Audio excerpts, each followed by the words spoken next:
おばあさんが雨を避けるように軒下へ駆け込みます。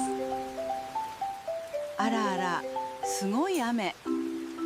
真夏の午後、突然の夕立でした。店先にいた玉も驚いたように雨を見つめています。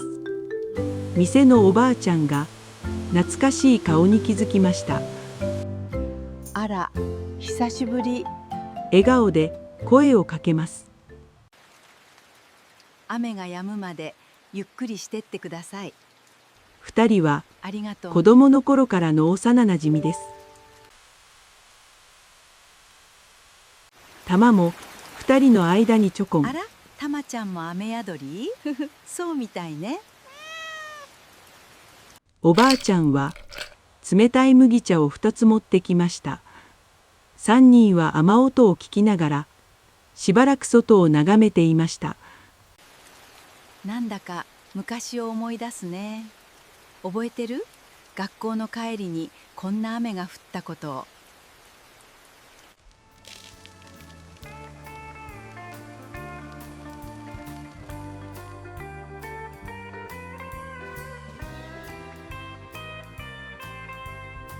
2人がまだ10歳くらいだった頃です。学校の帰りにはよくこの店に寄りました。店には色とりどりの駄菓子が並んでいました。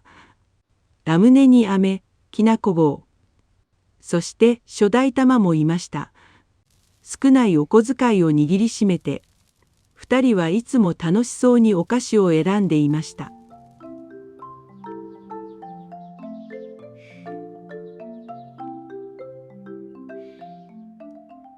今日はきなこ棒にしようよ。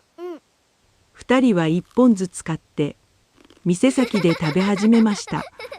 香ばしいきなこの味は2人のお気に入りでした。赤い印を見つけ、少女はパッと笑顔になります。少女は赤い棒を握りしめ、店のおばあちゃんのところへ走っていきました。おばあちゃん当たった。あら、よかったね。新しいきなこ棒をもらい、2人で分けて食べました。